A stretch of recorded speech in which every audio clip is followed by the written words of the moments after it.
Good evening and warm welcome to the State of Business on Now Television.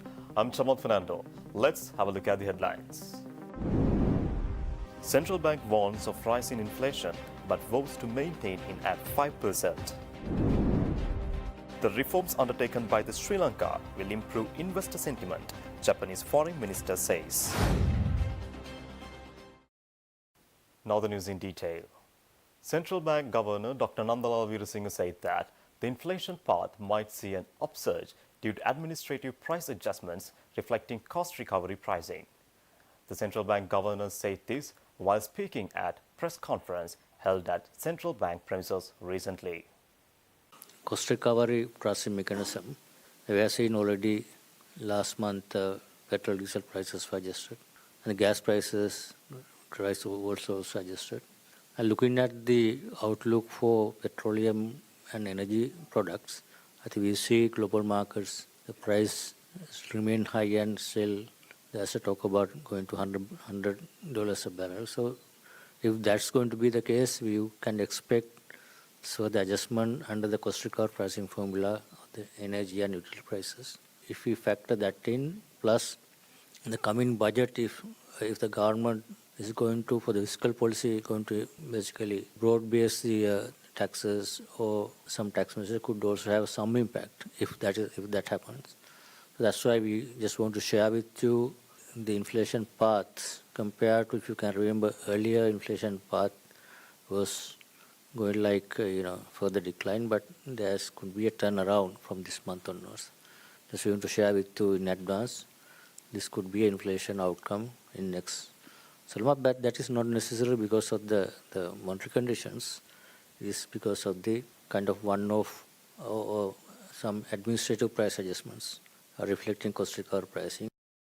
The central bank governor also said that the central bank is committed to maintain inflation around 5% and inflation outcomes will be closely monitored before the next monetary policy review. Still, there is a slack in the overall aggregate demand and economies growing below the potential. That's why if inflation target is 5% and current policy rates 10 to 11%, we still see there is a space for us to relax monetary policy further.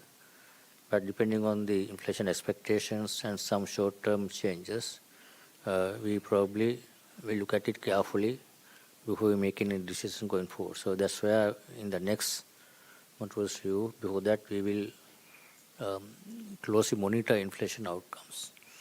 And our commitment obviously to maintain inflation around 5%, we certainly will be able to maintain. On that basis, we will make our monetary policy decisions.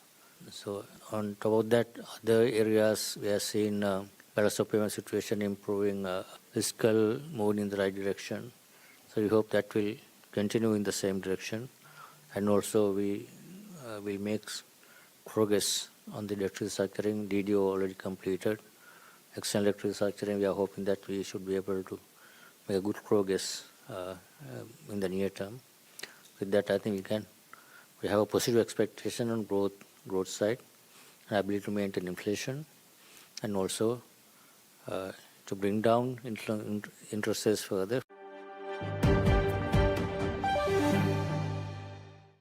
Japanese Foreign Minister Komura Masahiro said Japan will continue to support Sri Lanka and said that reforms undertaken by the government will improve the atmosphere for foreign investments.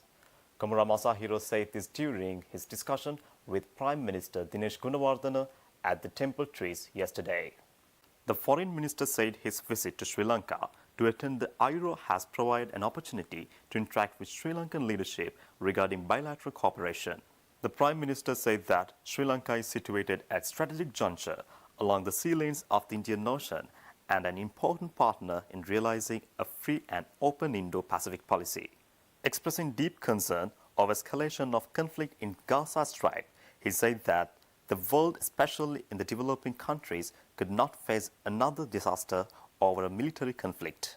The Prime Minister thanked Japan for the support extended to the debt restructuring process and assured commitment to the transparent and comparable debt restructuring process. Minister Komura Masahiro commended Sri Lanka's effort in implementing the policymaking process in accordance with the agreement with the IMF. The delegation included Japanese Ambassador Misakashi Hideaki and Southwest Asian Affairs Director Susmi Taro.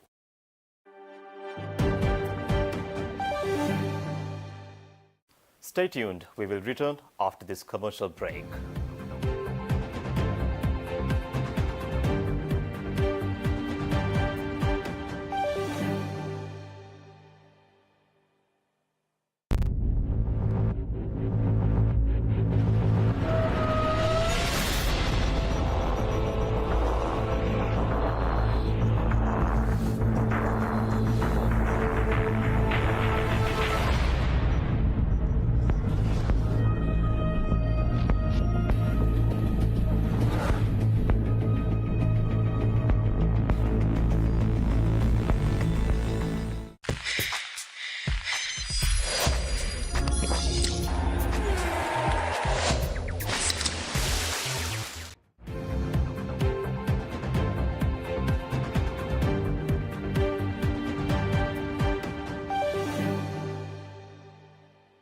Welcome back. The State Minister for Women, Children Affairs and Social Empowerment, Geeta Kumar Singh, announced that the government has taken legislative measure to address gender-based violence in Sri Lanka. The State Minister expressed the government's commitment to these initiatives during a press conference at the Presidential Media Centre yesterday. State Minister Geeta Kumar Singh stressed that the government has undertaken preparations to introduce 3 pivotal bills aimed at preventing gender-based violence. The State Minister said that these legislative measures include the Gender Equality Act, the National Commission for Women Act, and the Women's Empowerment Act. She revealed that plans are underway to establish women's care centers across 10 districts with an emergency hotline to assist women in reporting incidents confidentially. State Minister Kumar Singh said that in order to ensure the safety of children left without parental care, the government has implemented a program called Window. The State Minister also said a comprehensive program to prevent gender-based violence in partnership with the United Nations Population Fund will span over the next 5 years. State Minister Geeta Kumar Singh said that the program includes self-employment schemes to empower women from all walks of life. The State Minister also revealed that a program has been implemented to provide breakfast for over 150,000 preschool children within this year.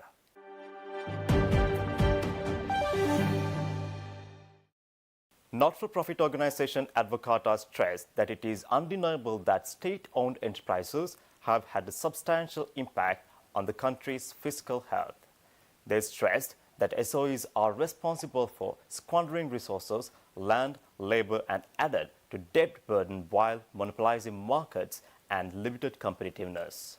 A public awareness press conference on this regard was organized by the Advocata Institute at the BMICH in Colombo yesterday.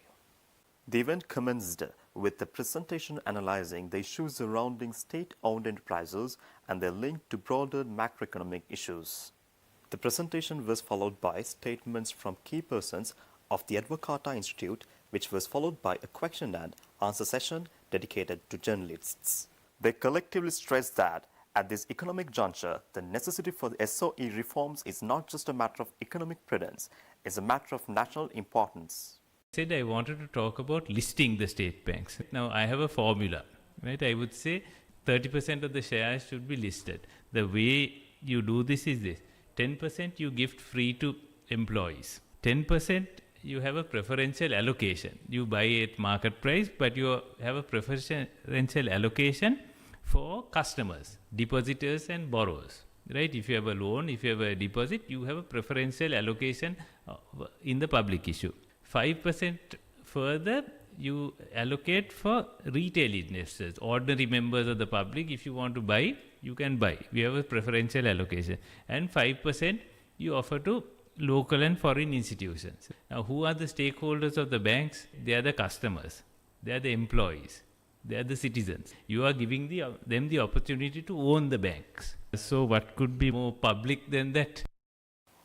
Senior research analyst at Advocate Rihanna Taufik, speaking at the event, said that the root problem of the state-owned enterprises is the conflicting objectives which stems from the lack of responsibility of stakeholders. So as we all know, Sri Lanka's economic troubles stem from the government's budget deficit, and SOEs are a fundamental part of this problem.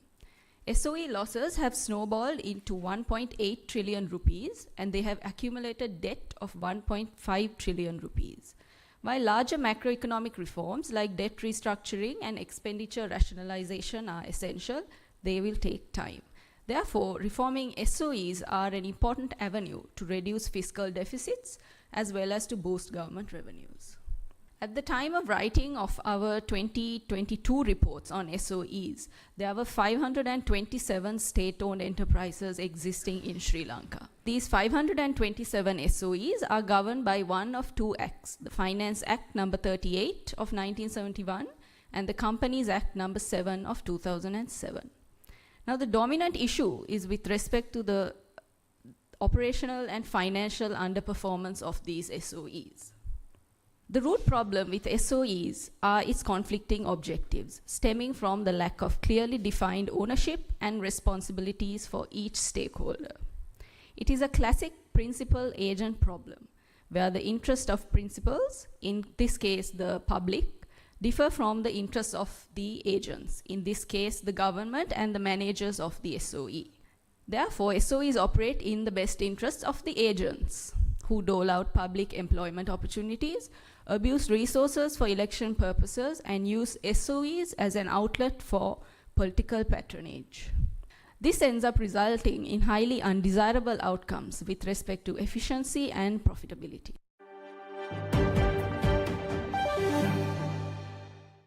Stay tuned for the stock update.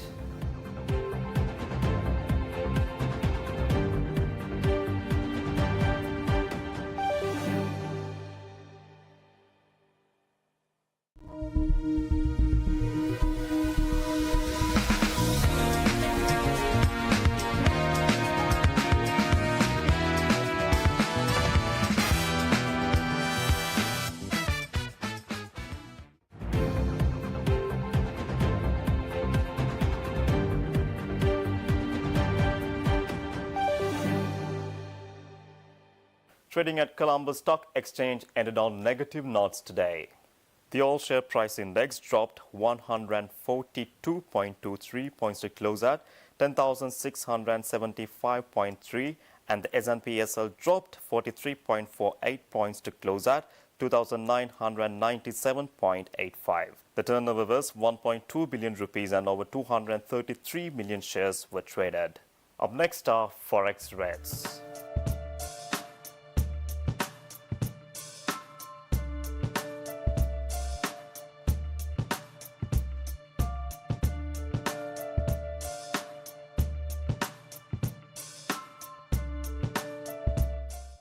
That's all our news for today. For this and more, subscribe our channel on YouTube. Follow us on Facebook. Take care and good night.